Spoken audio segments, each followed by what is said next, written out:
Hello. Welcome to KOTG Tuesday. Full house. How's everybody doing? Hello. Welcome, Cold. everyone. We got quite a few people on here. Getting chilly out. Yeah. Chili, you making some chili? No, Sounds good. That would be good. Yep, soil temps are dropping for me. I still say you can't complain. I mean, maybe northern like Minnesota, Canada border, but I think everywhere else has been abnormally warm this year. I mean, That here in is the true. Midwest. Yeah. I mean, I here in the it Midwest. too, I mean, we had 70 degrees and tornadoes last week, so yeah. you know, I mean, we should have a foot of snow by now, and we haven't had, I don't even think, an eighth of an inch. So yeah, I bet. I'm not complaining. I don't know if you guys saw my story, but my weather app's telling me I got snow for the next week every day. Oof. Saw that. And We will see. I just want a solid 5 inches, and I'd be happy just to get some shoveling and some snow blown in. Oh, You yeah. and your wife must have that in common. Only 5 inches, huh? Right out the gate, Greg. Right out the gate. Right out the Biggest deck back there. So to all of our guests, we also all have PhDs in general douchebaggery. So, welcome in stupidity and immaturity. Dual doctorates. But hey, we got quite a few people in the live told chat. today that we have a great sense of humor. Yeah. Hey, that's good. I think we do. I do. So a lot of people in the chat, guys, are already wishing Merry Christmas. So just give a shout out. Merry Christmas to everybody. Hopefully you got something fun planned with your friends and family. Be safe. Hey, guests, you guys can turn on your video if you want now, too, by the way. Yeah, let's shock them. Yeah, there we go. Hey, Whoa. Love it. Bringing them in. Gentlemen, welcome. Hey, if you guys are out there in the chat, throw us a like, please. We appreciate that. How many we got yeah. in there? Hey, right now? well, yeah. Who's all? Yeah, we got a lot of folks here. Let's see. What do we got? Who's What's the up, first Dave? one in? Dave Bilecki. Who's your plant daddy? My man. I don't know Who's if I your can plant recite your daddy? questions tonight, but Well, yeah, we got a good full house here, and Yeah. we're gonna have a lot of information coming their way. So first of all, before we tell everybody what's going on, let's do the grab a glass. I don't know if everybody else knew about this yet, but grab your glass and let's keep off the grass.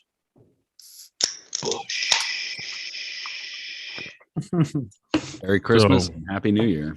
Yes. hell yeah. Ew. Well, for those that watched our 1K giveaway show last week, you guys probably heard a little sneak peek that we were giving out, and also stories and posts throughout this week. But we've got 5 turf PhDs on the show tonight. And to start it off, we're going to kick it over to Dr. Gregg. He's been on here before. Grass Doctor, you guys know him on Instagram. He's a wealth of knowledge and is very helpful to a lot of you guys with your questions. And so now we've got even more here to answer your guys' questions. So, Dr. Gregg, you want to go ahead and start the show off and kind of give us an introduction of everybody? Sure. Thanks, Brian. Yeah. So this is my, I guess, third time on the show. Just a brief one last week, but yeah, you guys absolutely stay in junior high. There's no doubt about that. But it's all good. It's all fun. So yeah, you mentioned that lots of people come to me for questions and you know, when I get stumped and I can't figure something out, the guys that I brought on tonight, these are the guys that I go to for help.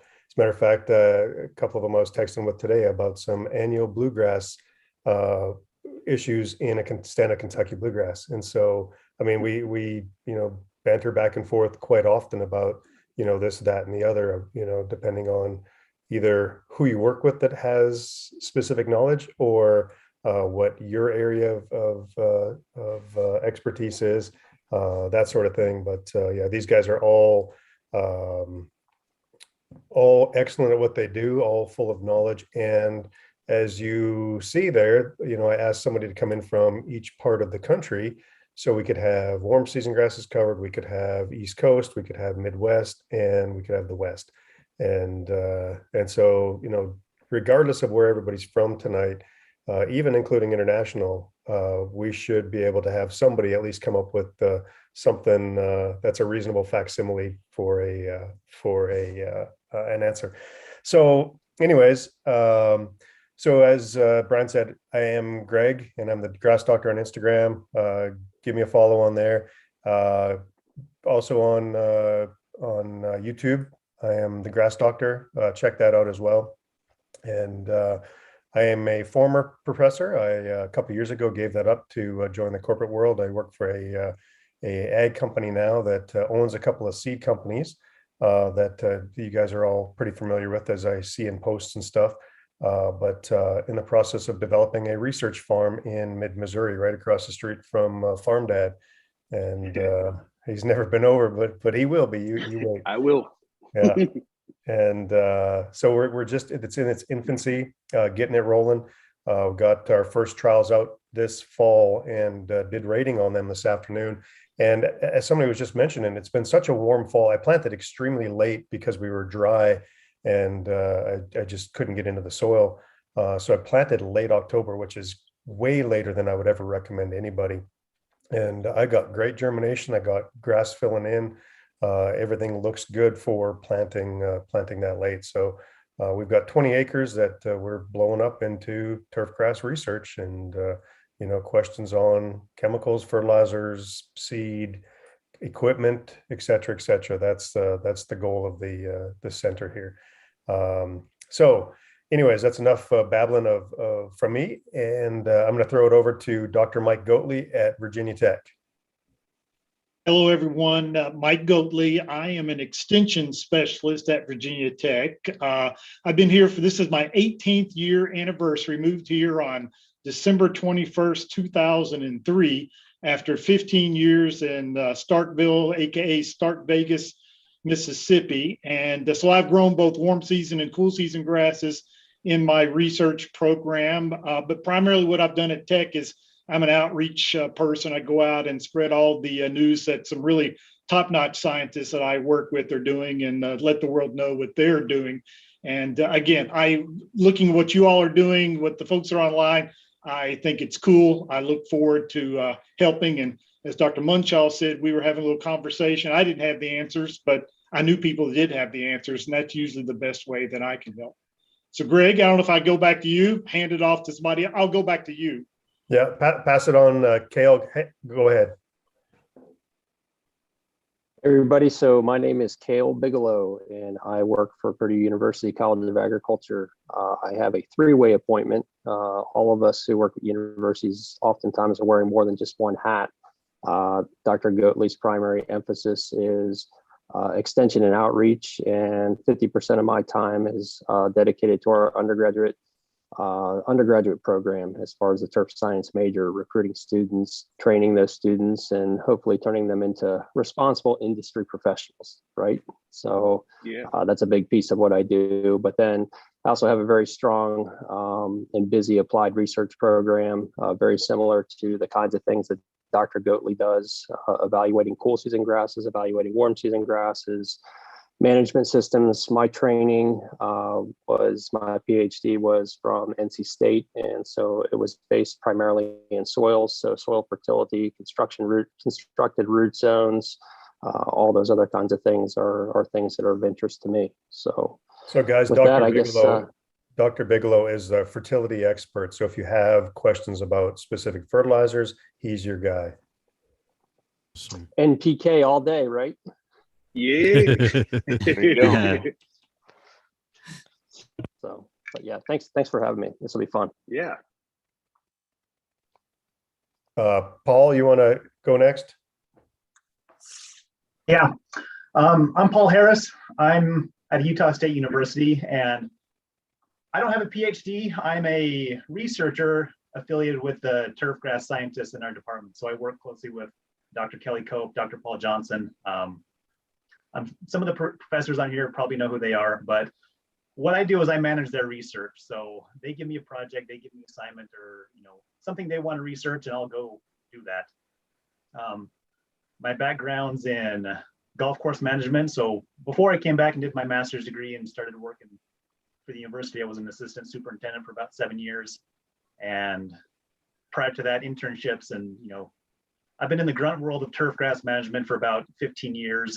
And so now I'm here. Look at me now. A lot of research we're doing is mainly drought related. We don't get a whole lot of rain during the summer in Utah. So this past year, we've had a lot of drought. So a lot of our research is focused on drought tolerance and sustainability. So that's kind of a little bit about me. Thanks for having me on.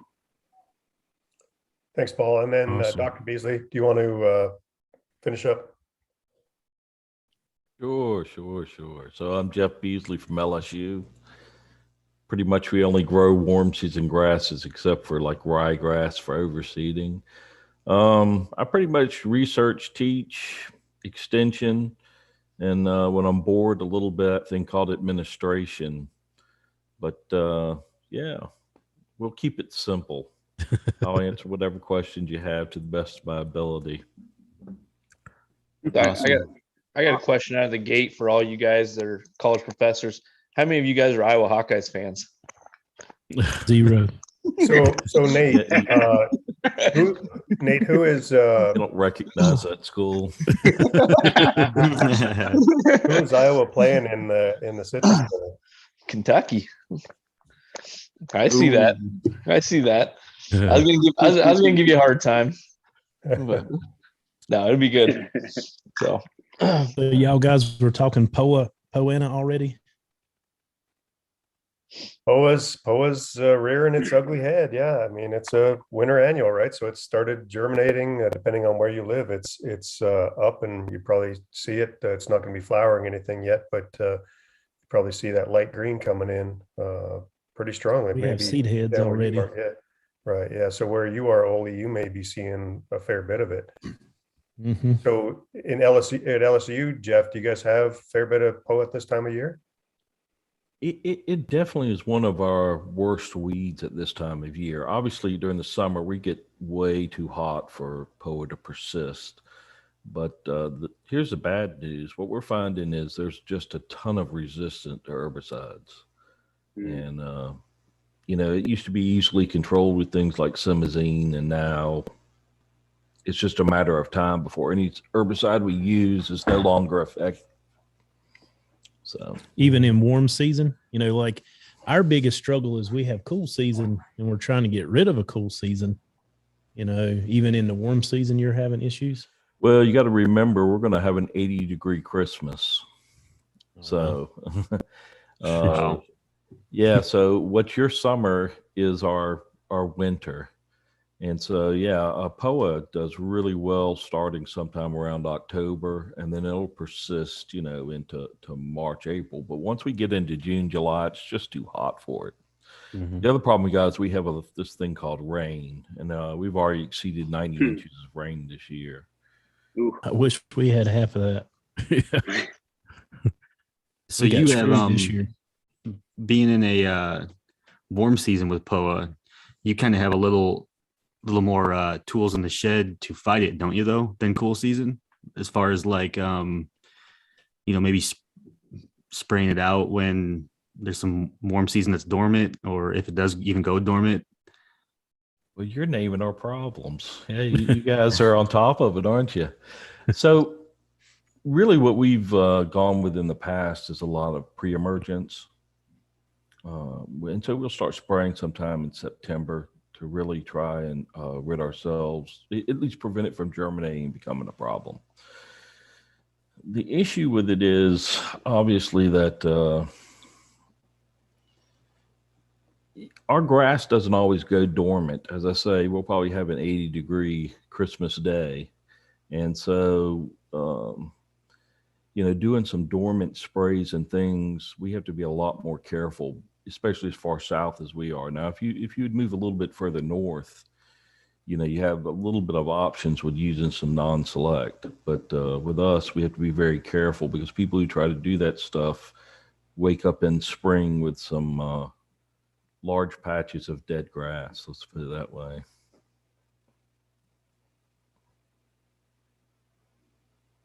So one of the things that I've found over the years, and it obviously depends where you are too, but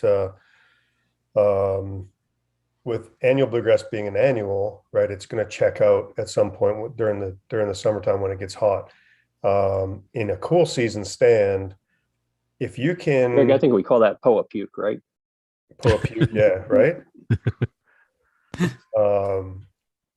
But so if you can get your lawn tight enough during the summer and early fall before that POA starts to germinate, then you can probably get ahead of it. The other thing you can do is get a pre-emerge down in the fall if you've got severe POA problems, and that's going to stop it from coming back in the wintertime and into the spring. The only issue there is if you're doing any fall seeding, you're gonna smoke your seed when it germinates as well. And so, things to think about. But the thicker your stand of grass is, the less any kind of weed you're going to have, whether it's POA or dandelions or whatever. And so that's the goal, is healthy grass and as thick as it can possibly be. And so, some of the products that you guys, I say some, not all, but some of the products that you guys use do that exactly. They're aimed at thickening up the lawn and making it healthy. And that's really what you want for a lot of reasons: disease resistance or tolerance, and keeping weeds at bay, and putting up with drought and insects and all of that stuff. The tougher it is, obviously the better off it's going to make it through the stress periods. So with a lot of other questions, I do want to ask you guys, because we kind of ask the professionals when they come in, is now you guys are dealing with grass, turf, all, fertilizer, all this stuff all day long. Is it something that's still kind of a passion for you guys when you come home? Do you guys make your lawns look as good as you teach everybody else how to make them look? Yeah, why all day? Or do you just not care about it? So whoever wants to take that question, or multiple people. So I'll put Dr. Goatley on the spot, because he probably has one of the finest stands of tall fescue in the state of Virginia. So I'm thinking either he's got that hired out, because he must have more money than me. But I have downsized to a manageable lawn, but I have always been a turf PhD that really took care of the lawn. Because I figured if people knew what I did and saw a crappy lawn, they'd probably question, does that guy really know what he's talking about? So for me, I really enjoy my lawn. I'd like to do more. Watching some of your all's previous videos, I don't do enough striping. I don't do enough other things that I'd really like to get engaged in. But my lawn and my plant beds, I am the plant Nazi of my neighborhood in terms of my expectations for what I have. And I've gone as far as installing zoysia grass in my tall fescue lawn in a VT pattern and keeping it edged so that it goes dormant in the wintertime, and people could see what I had. So yeah, I will have to accept the fact that I am kind of serious about my lawn. That's cool. That's the best answer I've heard. We ask people that every time. Next level. That's and I'll qualify my lawn. I have 2 yellow Labradors, and so they you kind of have to make a choice sometimes between dogs and your lawn. Yeah, and they do what you can. Harsh. That's about it. That's it. But well, so I was visiting Dr. Bigelow this summer up in West Lafayette.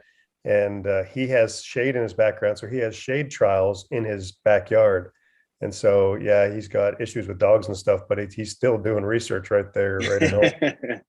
Well, I'll tell you guys, in the DIY community, sometimes we call our lawns the mullet lawns, because it's business up front and we just kind of let it go in the back, so, dog pee spots or whatever, they just happen, and we just keep the front all nicely manicured up and stuff. If you're Olee, you can't really do that, though. Right. Olee's just all around. Not if you got those sweet drone shots. Trying to make a comeback. What about you, Paul? Oh, yeah. Yeah, it looks good. It looks better than neighbors, and that's kind of all I'm shooting for.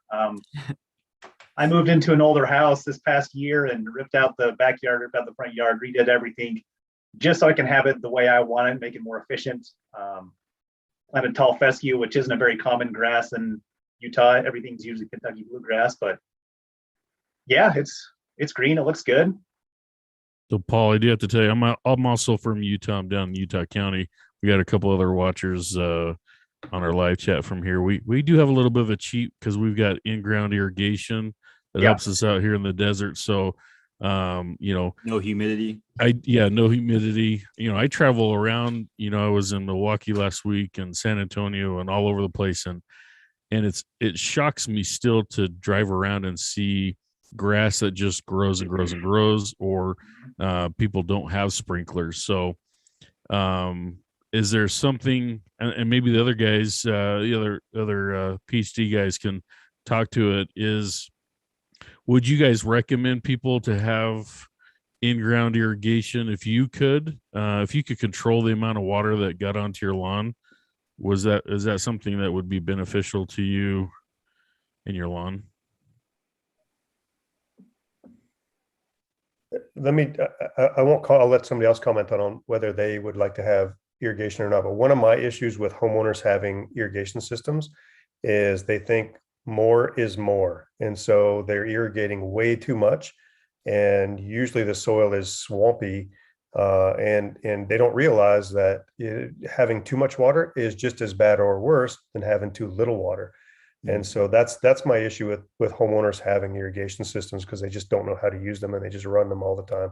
They think, I've got a fancy toy, I'm going to use it. Yeah. That makes sense. Yeah.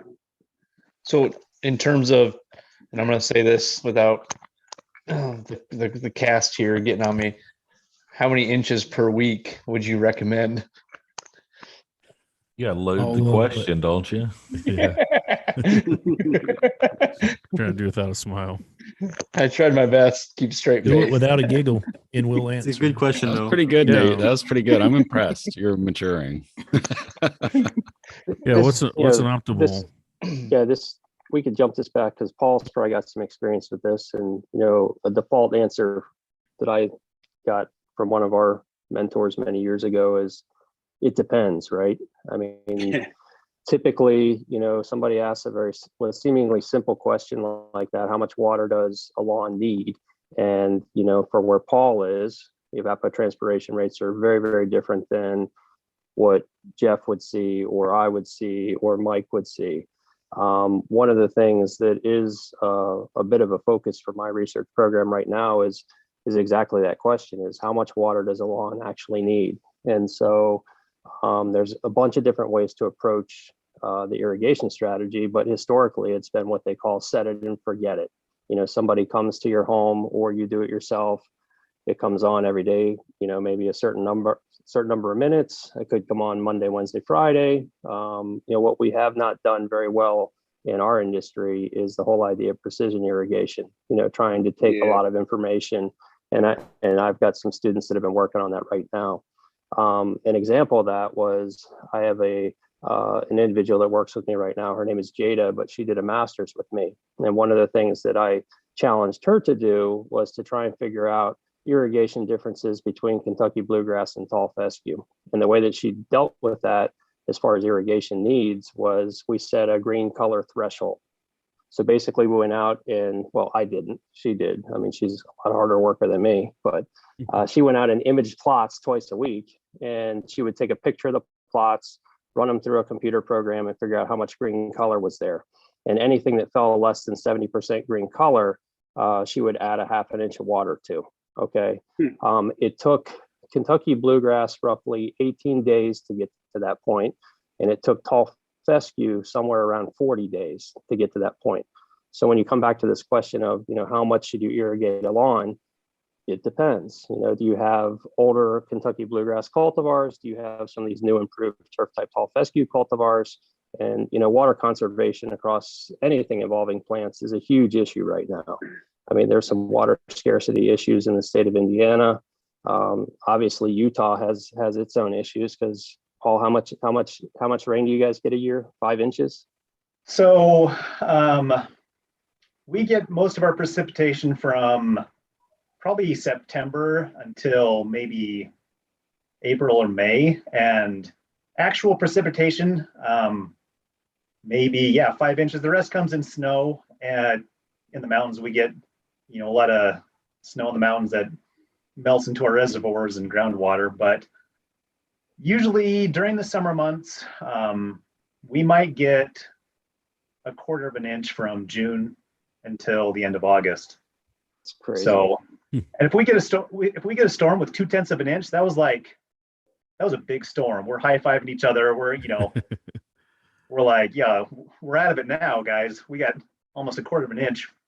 But that's something that basically all of our research is focused into this mode of how much water can we give our lawn. And because of our drought this year, we're starting to get a lot of attention. We're starting to get a lot of water agencies reach out to us to have us answer this question. So I can tell you that your grass is going to survive on a quarter of an inch of water a month. It'll look yellow, but it will recover. But yeah, going back to your answer of it kind of depends. We've had tall fescue go 8 weeks without water and still maintain 50% green cover. But for the average homeowner who's setting their irrigation clock and has done their due diligence and done an irrigation audit, and they know how much they're putting out, if you put out maybe an inch to an inch and a quarter a week, from the months of June to August, you're probably doing okay. But we're above average slightly. Yeah. Same. Because like we're Dr. Goatley and I are, and probably even Gregg, we're probably 40 to 50 inches of rain a year, I would say. Yeah. And if you use the old rule of thumb that you see in the old textbooks of grass requires about an inch of water per active growing week, is in general, we should be able to survive without an irrigation system, right? Mm-hmm. And unfortunately, there's periods of, maybe not as extreme as what Paul sees, but we get, 4 or 5 week period regularly in recent years where there's not a lot of rain, particularly that September timeframe when the plant's kind of running out of gas and could probably use a little bit of water just to maintain some vigor. So it's a complicated question. Have y'all ever tested rain for how much nitrogen's in it? Ooh, that's always a good question. I'll let my colleagues answer that one because there's a lightning factor there too. Yes, sir. We'll take it as it is. We don't care how much is in. We'll take anything. Yeah. I haven't tested it in rain, but I have tested it in the Mississippi River. So if you get your water from there, it's pretty good certain times of the year. So if you don't have an irrigation system and you're going through a drought, what would be some best management practices that you can use to keep your grass green if you don't plan on watering it? Like as far as either mowing products, what's something you guys would recommend if you don't have an irrigation, but you want to have that nice lush green lawn? That's a tough one. If you want to pull a sprinkler around all summer, that's your option. As far as water conservation, I think mowing height will help you out a lot. If you can keep your grass above 3 inches, that'll save a lot of water. It'll encourage your roots to go a little bit deeper. Also species selection. If you can have a tall fescue lawn instead of a Kentucky bluegrass or perennial ryegrass or, another cool season turf, that would be better. That's for Utah. I don't know what it's like around the other parts of the country. Well, that kind of goes back to what Dr. Bigelow was saying, right? About like the differences that they're seeing in, the Kentucky bluegrass versus turf type tall fescue. I think it was you, right? Kale? Yeah, and that's really just a green color piece. Each of these species has little nuances, and that fact that Kentucky bluegrass goes into that dormancy state, it will eventually bounce back. Central Indiana has had sort of Ohio, Illinois, Indiana has had 2 significant drought issues. One was in 1988 and the last one was in 2012.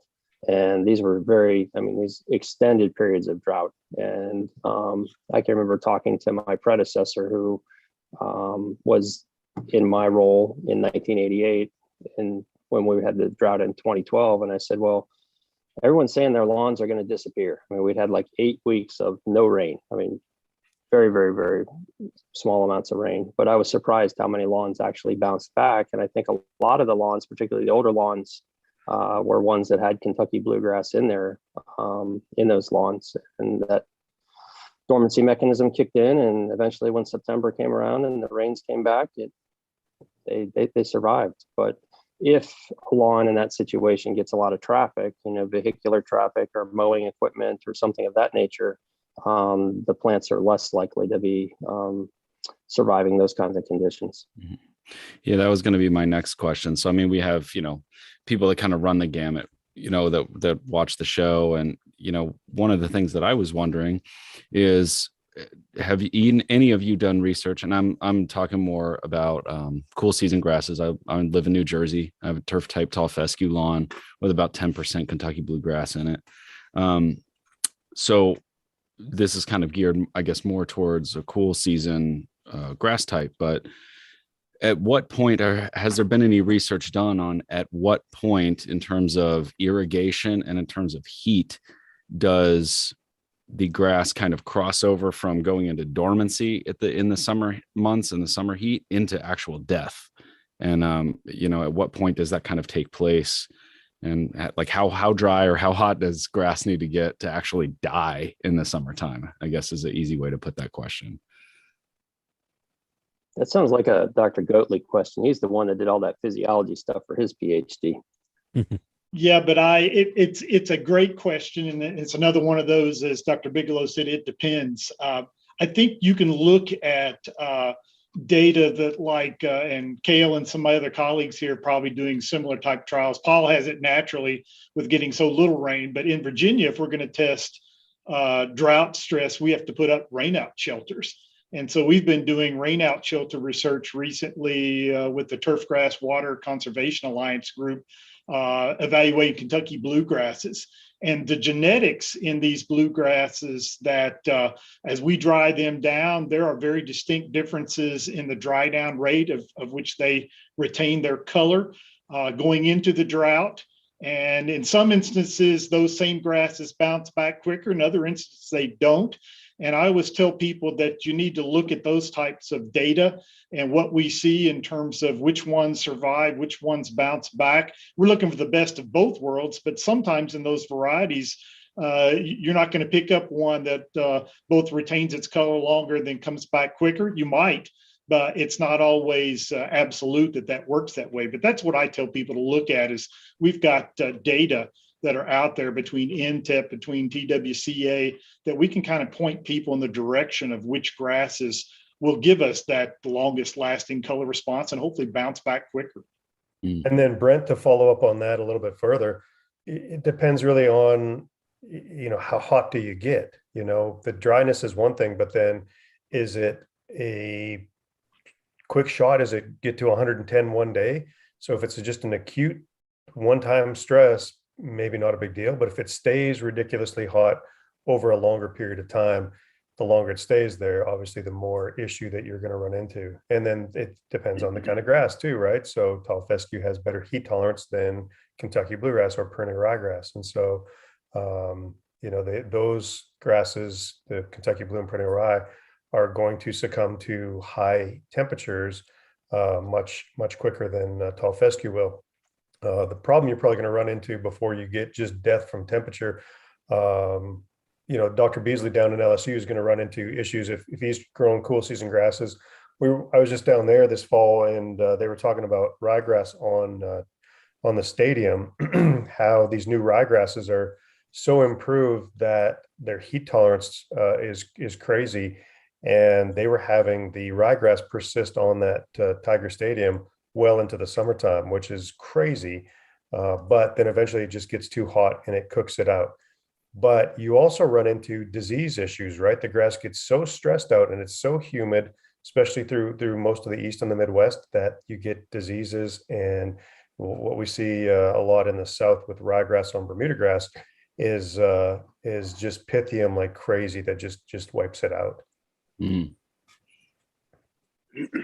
Yeah, that's one of the other things that, I mean, I personally had to deal with this year a lot. This year, I just noticed a ton of disease pressure in my personal lawn. I noticed a lot more funguses popping up. I noticed a lot more like brown leaf spot than I've ever seen before this year. And it was just, we had a pretty humid summer, and it was, I had at least 2 times where I looked out and I said, oh, I have a patch of, I got a patch of disease over here, that I need to kind of knock out and take care of. So did we see that kind of nationwide, or was that something that was kind of more relegated to the Northeast? I mean, in terms of you guys being spread out all over the country, what was your impression of like the disease pressure this year? Well, and to add to that, based on a viewer question, we had a viewer question just to add to Brent's question is, would you guys recommend routine fungicide usage as a preventative? And is there any harm in using a fungicide as a preventative if you don't need it? I can say down here in Louisiana, I mean, things like large patch, brown patch, you can pretty much set your clock by it. If you're going to be fertilizing your lawn, you're going to have problems in spring and you're going to have problems in fall. And so we always ask you to cut back on the fertility, especially during those times. But if you really don't want it to occur, preventative applications are probably what you need. So most of the time though, guys, with lawns, you're probably not going to get disease bad enough where it's going to wipe out your lawn. It can happen for sure, but we're not talking 1/10 of an inch, 1/8 of an inch, whatever greens height grass that is under extreme stress. We're talking, a couple inches. Well, I take that back with you guys. It's probably more like 1/2 an inch or 3/4 of an inch. But my thoughts on fungicides are, if you've got a history of disease on your lawn, and you get to the conditions in the summertime where it's favorable for that disease to happen, it may be time to get a preventative product out. So a lot of times you see diseases happen when the day temperatures are in 90 or above and the night temperatures are 70 or above. You see some diseases start to take off. My thoughts on just throwing out a preventative every year just for the heck of it, how rich are you? I don't want to spend the money. But, if you don't need it environmentally, does it make sense? That's how I am with most things with my lawn though. Less is more. If I can keep a good looking lawn with less products, that's what I want to do. I'd add in there a time of year. So for like us, if in springtime, it'll grow back out of it, like Gregg says. In the fall, a warm season grass is kind of going down. And so if you don't want that large patch in your yard, that's timing it is probably key in what your expectations are. Expectations is a good part of that. I mean, that's, if you can stomach looking at a little bit, then who cares? If you can't, then you probably want to get a product out. Yeah, it still comes back to the expectations piece. And if you're in a stressful environment, like Gregg's living in Missouri now, or you get anything in that heart of the transition zone, Mike, you probably would agree that, folks in Richmond, Virginia, the professional lawn care providers, most of them probably have at least one fungicide built into that program, particularly if it's a cool season lawn, because something is going to erupt. And there are some fungicides out there that are fairly effective, and it's enough to protect some things. Yeah, most of the lawn care professionals in the Richmond market, they won't sell you one application. They'll convince you really that's a waste of time. If you're going to be on a program, let's get on a program, because brown patch is going to consume your tall fescue during a typical Richmond summer. And I'm always, you're striving for perfection. which I got a kick out of watching and listening, and you're all what you all have done, your expertise. Big part of my job is trying to convince the homeowners that perfection is so unrealistic, but it's what we want in lawns. And I'll get in trouble a lot of times trying to have fun with some homeowners. And I stopped at one in Richmond Market a couple of years ago, a dormant zoysia lawn. And I pulled over and took a picture, and somebody came outside to ask me what I was doing. And I said, I'm taking a picture of what I think is one of the prettiest lawns in the neighborhood, completely brown, or I called it golden brown. And the ladies hollered in the house, says, George, come out here. Some idiot's complimenting you on this stupid yard.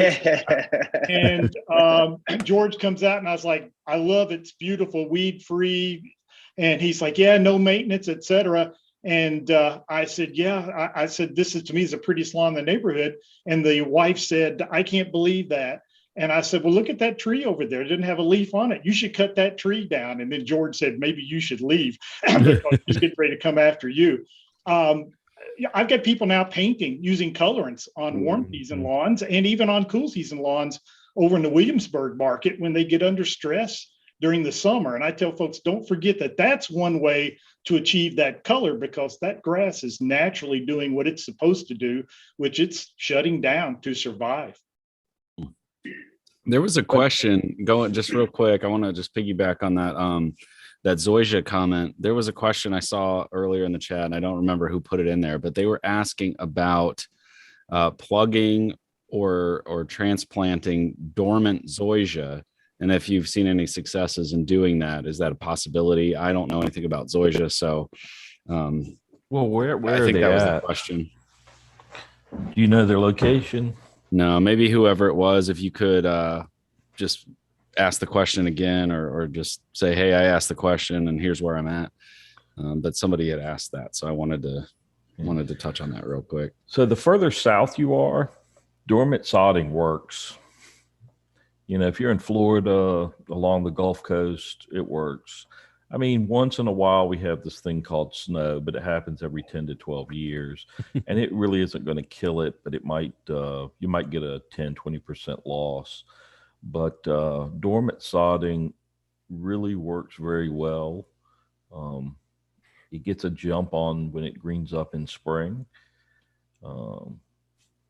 So I'm in favor of it. And a lot of times you don't have to put a lot of water on the sod. So it's a win-win. It's kind of working with nature. Okay. Let's circle back to one of these original questions, though. It was related to helping a lawn maybe as it gets to that stress period in the summer that it might need water. And I think one of the things we did not discuss was everything beneath the grass and the soil conditions, unfortunately, that you are dealing with a lot of these lawns, with these heavily disturbed urban soils that probably have been compacted just like, a basketball court. And so I think that, if you've got a lawn that's struggling and you feel like you're putting out too much water, and I think most of us would agree that overwatered lawns are worse off health-wise than underwatered lawns, primarily because of the potential disease issues. But that soil piece, again, I'm the soil scientist here, so that's something that really gets overlooked. So it could be aerifying, could be adding compost. I mean, there have been a number of really good studies that have been conducted in that area, but sort of times of the year that the soil is moist but not wet, and poking some holes and opening some places up for roots to get a little bit deeper to exploit those resources that are in the soil, whether it's the water or the nutrients. All those things would be important aspects. So actually, speaking about soil, I know a lot of people are kind of curious about this as well. As turf professionals, how often do you guys do soil samples? And then how often would you recommend a homeowner do soil samples just to kind of see what they've got? We do soil samples for each one of our research projects. Usually they ask us to give a pH level, an analysis of, nutrients that are in the soil. So when we send in data, they can already, they can compare it to other sites throughout the nation that are doing similar studies. But You know, I've been doing soil samples at my research farm for the last 8 years, and nothing's changed. So I kind of go through the motions of, doing them and, kind of checking that box. But for the average homeowner, you move into a house, maybe do one soil sample and just kind of get a baseline of where you're at. But I don't think it's something you need to monitor, twice a year, or, every year. I think maybe once every 5 years. But I'm not a soil scientist, so I'll pass that on to someone else. I would agree with Paul there. But one of the critical times, and whether it's Gregg or Mike in their extension, responsibilities, current or former, if you don't know what you have at planting, that can be a real problem, because that's the time that you don't have turf cover there. If you do have deficiencies in something, you have the opportunity to till something into the soil prior to planting. Once the grass is growing there, it's much more difficult to try and adjust soil things just applying to the surface. If you have severe deficiencies, whether it's a pH issue like you might see in the state of Virginia, whether it's an organic matter, a lack of organic matter, or whether it's a phosphorus issue. Phosphorus is really important at planting, which can be deficient in our disturbed soils. That's a time you could till something in. Once the grass is there, you can poke holes and surface apply things and hope that things will move down in there. But phosphorus moves differently than nitrogen and potassium. So if you had a deficiency up front, then you're going to probably test the next year and kind of see where you are, and maybe then you get on a 3-year kind of program. Awesome. All right, gentlemen, we actually do this little segment here on the show. We're going to take a quick break, and we do what's called KOTG Lawn of the Week. And what we do is we scour the internet, well, mainly on Instagram, and these people who are as enthused about their lawns as we are like to show it off. And there is a hashtag that they use, and it is hashtag KOTG Lawn of the Week. And for those who want to enter, please do so. We know cool season grass is dying down a little bit, so we're still looking for anything creative in your lawn, snowmen or Christmas lights or whatever. But on Instagram, use that KOT. What'd you say, Olee? Stripes or stripes. You can do lawn I finally got to stripes, lay some. snow stripes. You can do driveway stripes, whatever. That was one of Bill's big one last year. Was he did stripes on his driveway? So anything like that. But after this week, we looked at the entries, and we chose big shoes to fill with a amazing St. Augustine lawn last week with real St. Augustine. Yeah, one of the best ones on the internet right now. So big shoes to fill. But this week, we're going with Grass Geek. Grass Geek. Look at that, man. And this is who was asking actually about the Zoysia. He asked the Zoysia question. He's in Delaware. Yeah. And he was the one that was asking about the Zoysia, the dormant Zoysia sodding. No, then don't do it. And this is current. This is current pick, so that's pretty good for December, mid-December. Yeah, dang. That's a nice Delaware lawn right there. Yeah, it is. In December, my goodness, yeah. So what does he win? So he actually wins a bag of fertilizer. We've teamed up with Pro Pete. They're out of Idaho, and so he gets to choose a bag of their. They've got different NPKs, and so he'll get a bag of fertilizer. He'll probably have to use it in the springtime, but we this is the kind of stuff that we geek out over. We like to see these stripes and the designs and greenness in the winter time. So we want to give a shout out and congratulations to Grass Geek. That looks amazing.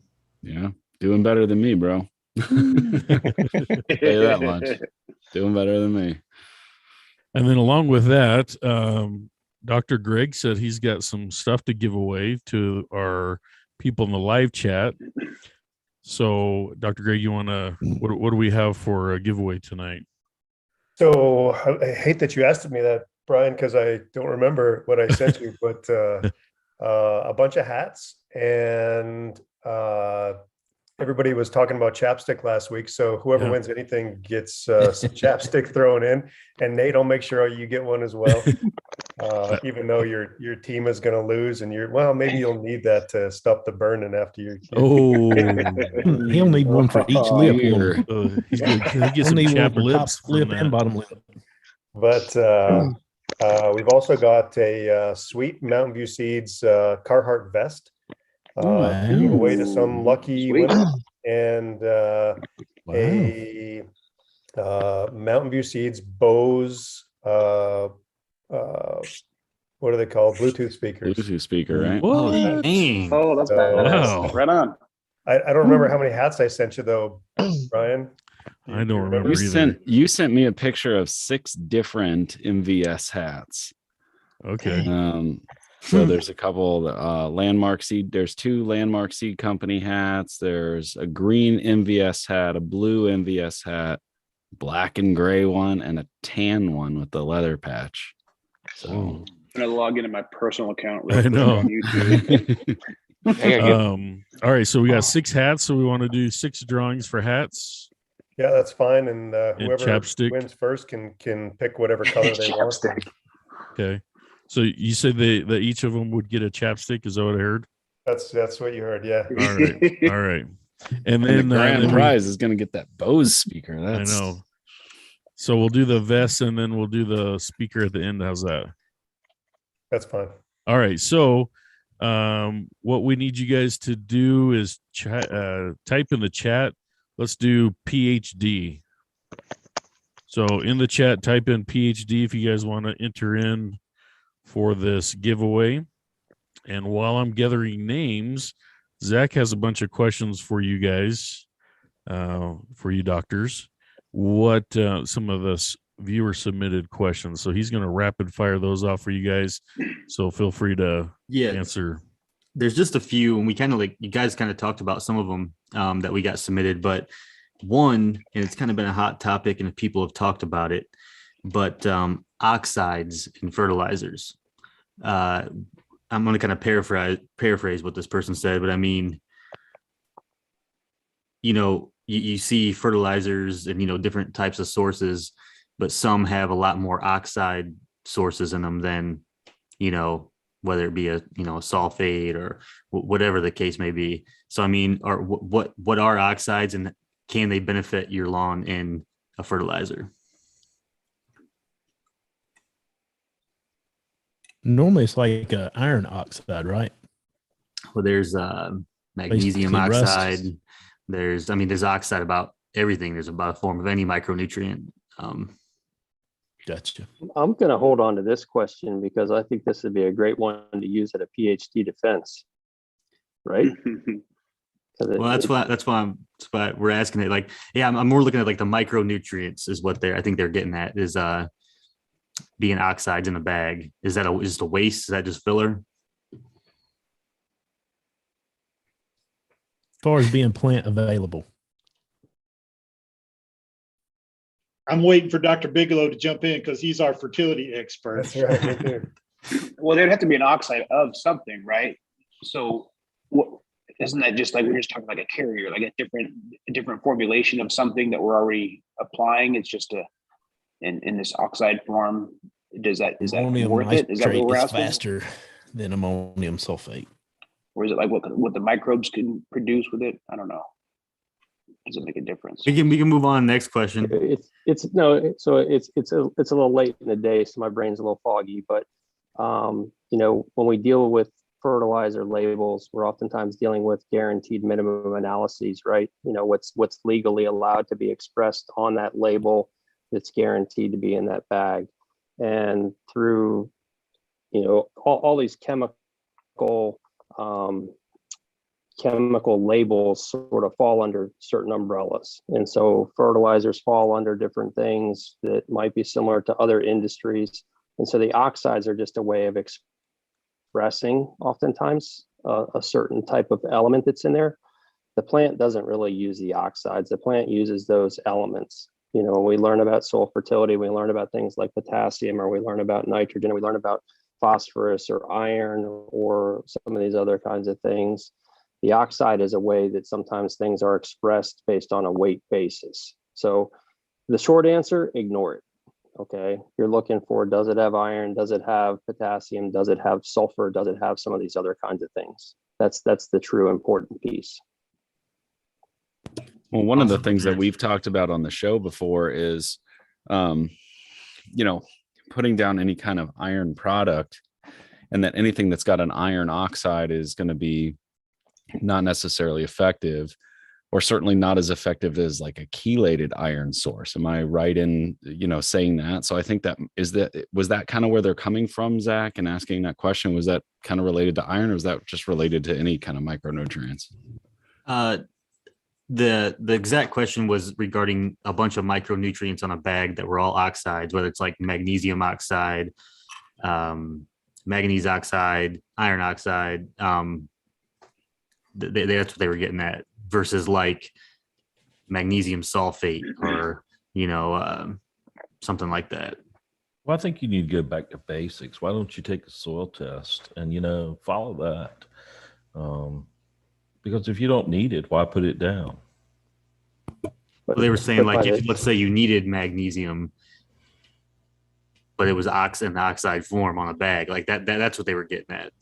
But the oxide is just as a way to balance the magnesium as a metal.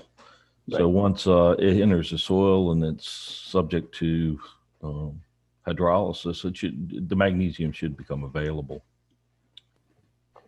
But backing up, if they're doing a deep dive on the micronutrient piece, okay, and we have a situation that oftentimes happens in the Midwest, and it's called summer-induced iron chlorosis, where basically in the late summer we will get these chlorotic conditions that do typically happen with Kentucky bluegrass, and so oftentimes that's an iron deficiency that usually people like Mike or Greg would not be as likely to see. Now, if you have a choice between using a liquid foliar applied iron product or a granular iron product, the liquids tend to alleviate those conditions a little bit better than the granular products. So, that has a little bit to do with whether it's a chelated iron or an iron oxide, and what you're potentially going to use to get the results that you're looking for. Yeah. So it sounds like if you're buying a product that has all of their micros and oxides versus sulfates or something else, don't pay extra for that. There's no benefit really. It's like you go to the pharmacy, you buy iron, you can get ferrous sulfate, ferrous gluconate. It doesn't matter. Once it gets in your body and it gets into a form that's usable, it's just iron. It doesn't matter where it came as. So if you're spending extra money on some activated or some oxides, that's not really money well spent. Is that the gist? To a certain extent, that's correct. If you're to the point that you're using some of these micronutrients, and I think my colleagues would agree that the micronutrient packages usually show up on people that are taking care of sports turf or golf turf, where usually you're dealing with sandier soils, clippings removed, close mowing heights, increased stress, all those other kinds of things. There's a lot of really good liquid products that are in the marketplace that probably are going to give you the results that you're looking for. And you're probably not thinking as much about cost at that point, because you're taking it to that next level, right? Sure. So okay. We definitely don't tell the wives the cost. That's for sure. But Dr. Bigelow, would you agree that to me the most important factor of these micro questions is typically going to be pH? And again, outside of sand-based soils, removing clippings, et cetera, on a native soil, if you keep pH where it should be, most of these deficiencies would be very unusual. Correct, with the exception of, this is another it depends, and I had to learn this lesson coming from the East Coast into those Midwest soils that were, glacial till, that, typically you take a soil test, and if there's not a lot of organic matter in there in year 7, 8, 8, 2, I think there's a very strong reason why the Scott's Miracle-Gro company, has Scott's Turf Builder with iron. They're in Ohio, and they were seeing these lawns that, they were benefiting from some sort of an iron application. But we do see this, those deficiencies sometimes show up in the Midwest. Well, we just hit 4 out of the 5 questions just out of the one question. So it all just transformed into each one. The only other one was insects. And this was like kind of the same along the lines of we talked about fungicides, but should you prevent or treat insects in your lawn, your home lawn, when every year? And is there any harm? Same as the fungicide question. We'll just go straight like that. So here in Utah, it's a common practice to, treat for bill bugs every spring. That's just, a very routine part of lawn maintenance is you do your preventative application and, depends on what part of the state. In Logan, we're a little bit cooler, so we do ours about mid-May. I usually do 2 applications. I do a preventative and, curative application maybe a few weeks later, just because we do a lot of drought studies and, sometimes the bill bug damage can mimic drought. So we're kind of collecting data on something we're not actually looking at. But yeah, for the western part of this country, yeah, it's a every year sort of a thing.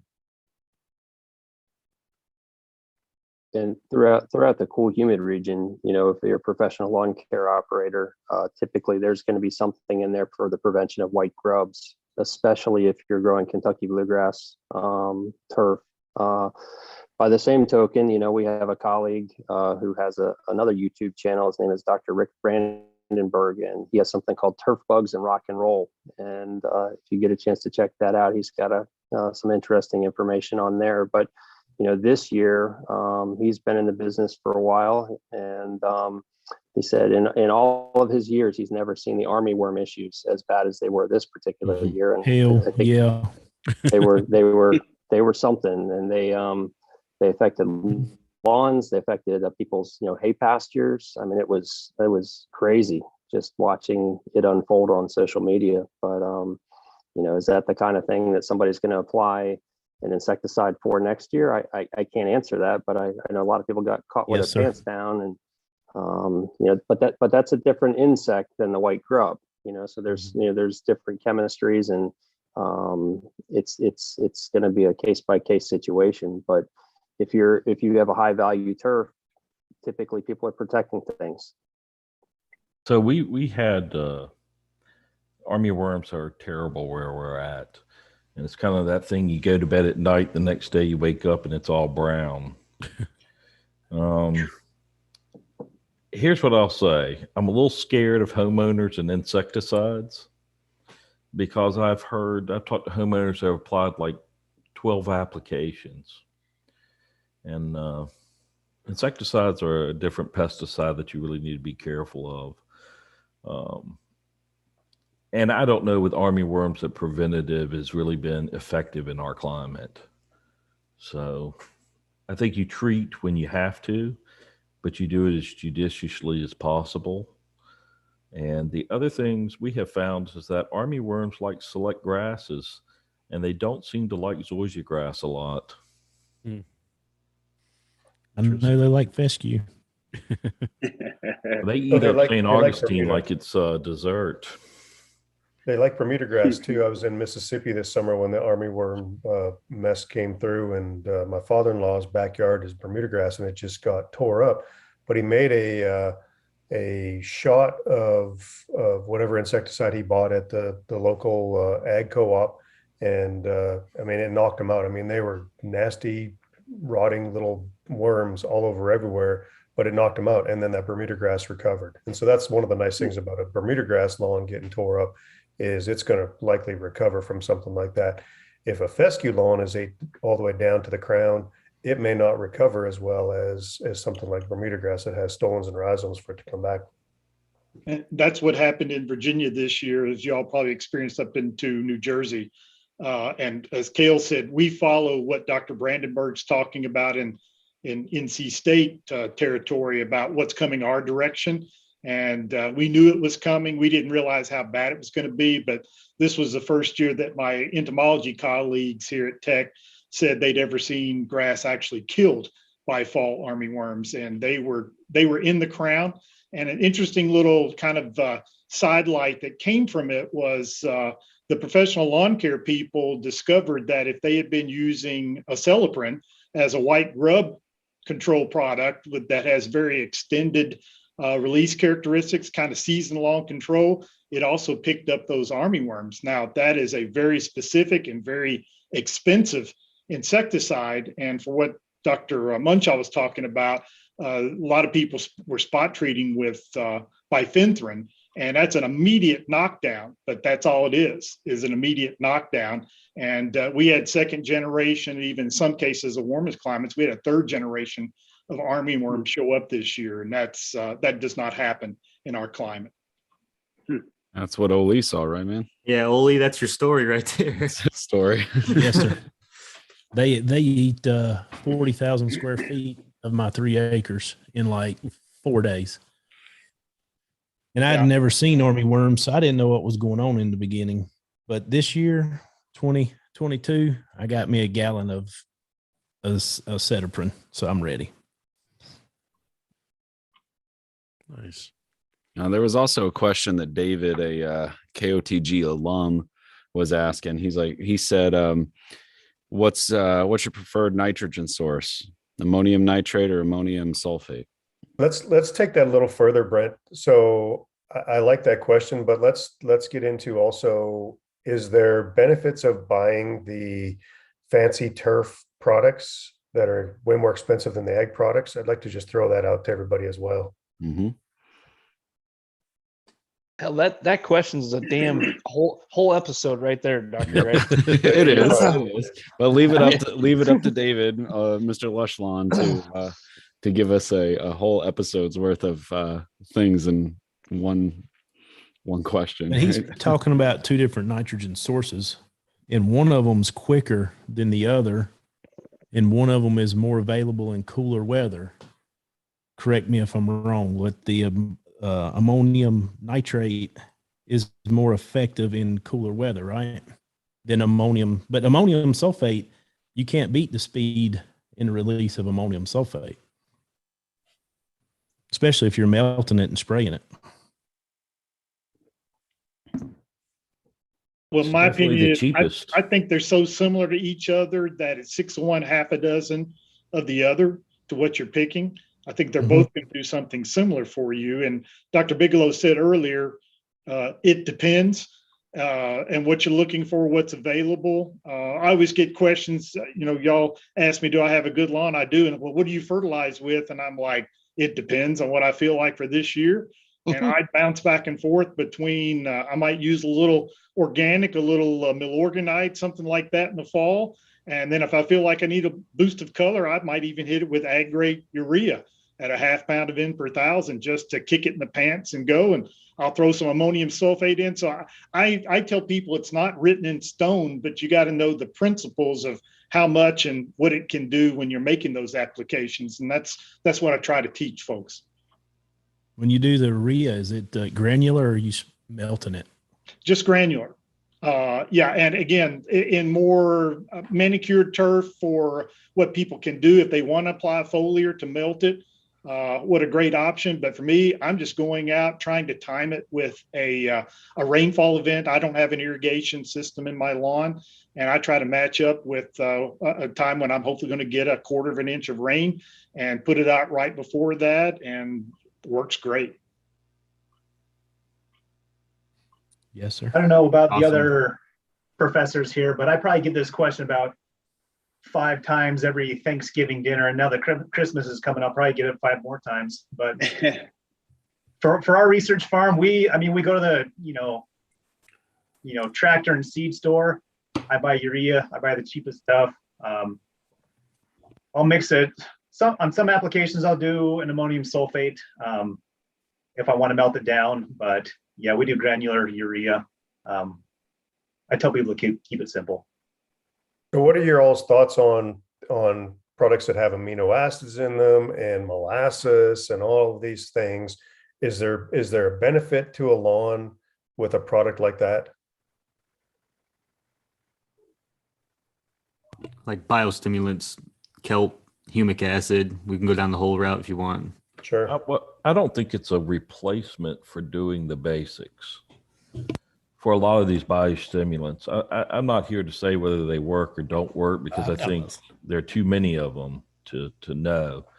But if you're not doing the basic things, why would you think that kelp or molasses is going to turn the corner for you? So if you're not mowing at the right height, you're not fertilizing at the right rates and at the right times, you're not doing those types of things, aerifying your lawn, you're asking a lot of a product to kind of help you turn that corner. So I'd say you have to do the right things to begin with, and then you'll find whether those products work for you. Yeah, I think Hey, you're Brian, right. how are we looking? For a typical home lawn, yeah, you keep to the basics. I don't know if you know Brian Hopkins from BYU, but he gives a lot of seminars, and he preaches just the basics. There's a lot of products that I'm sure do beneficial for turf, but if you keep on proper cultural practices, proper irrigation, fertilization with NPK, your lawn's gonna be great. We're not typical lawns, though. Just saying, we like to take it to the next level. Well, Yeah. Working on a golf course, I worked on golf courses for almost a decade, and on our fairways, it was a granular application, maybe 3 times a year. It wasn't anything special. We do iron in the winter to keep it green, but yeah, even putting greens and tennis courts, that's a different story. But I'd say anything over half an inch, you can keep it simple. Yeah, we're talking, there's guys that will go out and water and mow and, go to the, local feed store and get their 4-step program and throw it down. But then there's other guys who will, start tweaking it. So you think of, a car, you're going to go get an oil change, but then you got the other guys who are going to soup it up a little bit. And that's kind of what these, micronutrients and macronutrients and all that kind of stuff that these DIYers like to play around with. And, it's just kind of like souping up your lawn like you would soup up a car. But along with that, this is all great information, man. The chat's loving it. We're loving it. But we're going to jump over into the giveaway now. I'm going to share my screen on here. We're going to do some quick drawings here. We have what's called the Wheel of Names. All right, there we go. We have 37 entries. It's pretty awesome. Everybody's wanting to get some of those hats and the vest. I think Drunk Lawn Guy said if he won the vest, he'd become a PhD, and that's all he'd wear. So I'm not sure. Before we, and this is no shot at the Drunk Lawn Guy, but I've got 3 sizes available. All right, Drunk Lawn Guy. I've got large, XL, and 2X. So if you can't squeeze into one of them, then you might want to go with something else. No mediums for you guys. Sorry. Well, that's actually a perfect segment into, KOTG's got a weight loss contest coming up here at the first of the year. So if you're thinking you might not be able to fit in that vest, I encourage you guys to hop into the KOTG weight loss competition. Yeah. Let's shed some pounds. So there you go. There it is. Perfect. If you win that vest and you're a little too big for it, give you a few months to get into it, right before the mowing season. Perfect. Exactly. All right, so let's do 6 hats. We're gonna just fire them off here, and we'll take the information down, all that kind of stuff, Dr. Gregg, and get it over to you. So let's do the Mountain View beige hat first. Mountain View beige hat. Here we go.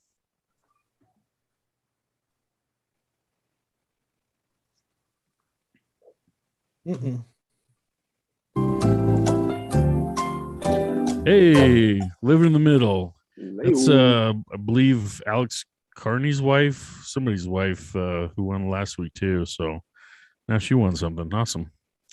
All right, what's the next hat? The next one is a charcoal Mountain View. Charcoal Mountain View. Here we go.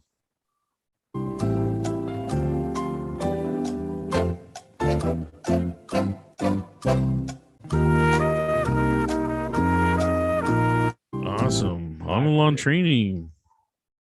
Congratulations. All right, what's the next one? Next one's a blue Mountain View. Blue Mountain View hat.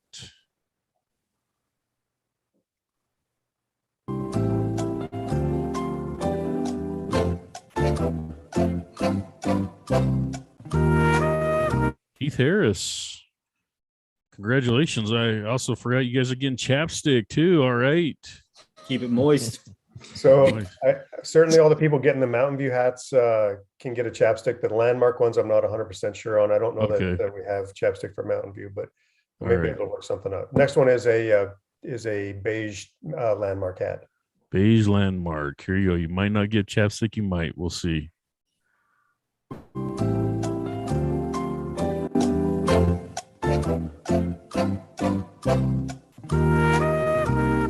All right, 804 landscape. Whoa. All right, there's so many giveaways so far. I've lost count. Are we at 5? We got one more. I don't even We've know. got 2 more hats. 2 more hats. All right, here we go. Green Mountain View. Green Mountain View hat.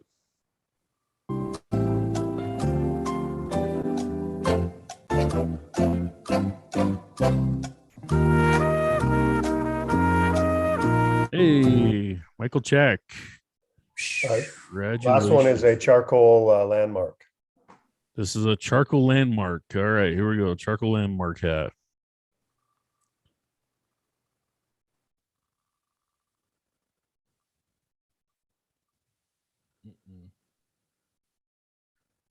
All right.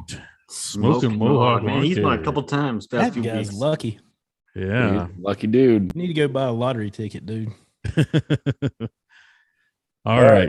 The Mountain View Carhartt vest. Ooh, Oof. it's exciting. Send you my address. Yeah. Here we go. I need to send Adam a message.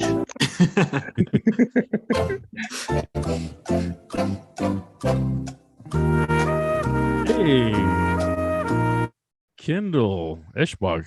Just so you know, he's tuned in before. I think this was his first night tuning in. So there you go. Kendall, I know from Twitter, and Yep. Kendall is a big supporter of Mountain View products. So that's a good win for Kendall. Sweet. Awesome. Congratulations. Kendall. Speaking Good. of Mountain View, Hopefully you're a large, extra large, or 2XL. He just put if he didn't win, he was leaving a chat, and then he won. Whatever. All right. The last thing is a Mountain View Bose Bluetooth speaker. All right. This is oh good. man, Here we go. Holy special one for this. Oh, special. Yep. Yeah. No. Hey, our lawn of the week. no way. Lawn of the Wow. This guy's just hauling it in on Christmas He He week, needs to isn't go he? buy a lottery ticket. This is the night.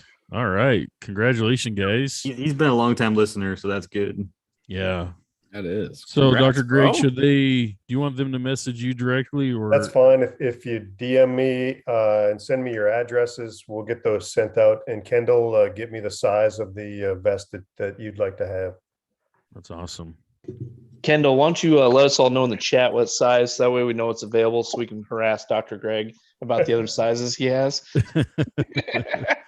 I'm telling you guys, it's you can't see my phone because it's the green screen, but the vest is Put it in is front of sweet. your face. Put it in front It's a of my face. screen. All right. There you go. That didn't work. Kind of. Did it show up? Well, send us that picture so we can post that up on our page and kind of show it off a little bit too, what people missed out on. Kind of, sort of. But also, we have a little bit of bad news, a little sad news. Seeing that it is Christmas week, we all like to take a little break every now and again and spend time with our families. So you guys experienced this back in November, but we are going to do it one more time. We apologize. But next week, there will be no Keep Off the Grass livecast. So You're gonna tell them who's coming on the week after, and not even the week after. We're not gonna speak on these ones, but we have guests booked up through mid-March, banger after banger, awesome guests, never before seen. So we can looking forward to that. We can give them a heads up since we finally have this all planned out and stuff like that. So it won't be, and I spoke wrong last time, so I want to make sure I pull up the right date for everybody. So after the 28th, our next show will be January 4th. Yep. So January 4th, we're going to kind of continue this theme of Mountain View seeds, and we have invited Adam Russell to come back on with us, and he is going to have Will Schnell, if I'm saying that correctly, who's also with Mountain View Seeds. They're going to come on, and they were kind of one of our first guests. We've had Dr. Gregg back a few times, and we want to bring Adam back, and everybody's loving those Mountain View Seeds. Went out and got the 365 SS and all that. So we're going to bring them back and let you guys pick their brains again. So and, just talk about a little along those lines, Will Schnell is the recently retired turf superintendent from the Rose Bowl, was there for 20 years. And so, man, that guy can grow grass. And he's got great stories. So yeah, tune in for that one for sure. Yeah, Awesome. We thought it was awesome that it's January 4th, Awesome. so it's going to be a few days right after Rose Bowl. So kind of go along with that. That's awesome. But we do want to thank all of our current guests. We appreciate you guys coming on and talking grass with some of us DIYers.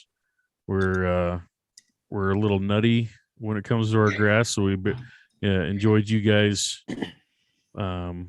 just talking to us, letting us know your guys' side of things, and appreciate you taking the questions from our live chat and stuff like that. I'm sorry that the show ran a little bit late, but we appreciate the chat and appreciate everybody hanging around and hanging in. I'll go out on a limb and say that if you have questions throughout the growing season, I guarantee you any of these guests on here tonight would be happy to hear from you and answer your questions if they can. So speaking of, do you guys have a way for us to contact? Are you guys on Twitter? Are you on Instagram? Do you have an email? How can somebody reach out to you and ask a question if somebody lives in Virginia or Louisiana or Utah or whatever? I'll start on the west side. You can find me. I'm on Instagram at Turf Harris. I'm also on Twitter, the same handle. I don't use Twitter as much. But as in an official capacity, you can reach me at paul.harris@usu.edu. So you can go through the university website and find my contact info. But yeah, email me, reach out to me. I'm happy to hear from anyone. God, I'm following you now. Awesome. Me too. So who was that? Who wrote in the chat? Kale wrote at Big Turf Teaching is his Twitter. That's Dr. Bigelow. Okay. And Dr. Goatley, you said you are at VA Turf on Twitter, right? Right. And that's what I kind of noticed. A lot of the professionals and stuff like that, you guys are hanging out over on Twitter, and a lot of the DIYers are kind of hanging out over on Instagram. So if you guys in the live chat, if you guys don't have it already, get a Twitter and come over and check out some of these guys. And there's a lot of good information being passed around over there. Pretty sure Dr. Gregg is in the dark ages with nothing. I don't even think they have email down in the south. But somebody was just saying I'm a grass doctor on Instagram. We got to go live with you next year when you got that farm going, and we should have a show, late spring. You can walk us through or something live or pre-recorded video or something. We'll have to do something. Yeah, that'd be good. Awesome. All right, guys. Well, thank you. Appreciate it. Yeah, thank you. And happy holidays. Merry Christmas, everybody. Go Cats, Nate. Go Hawks.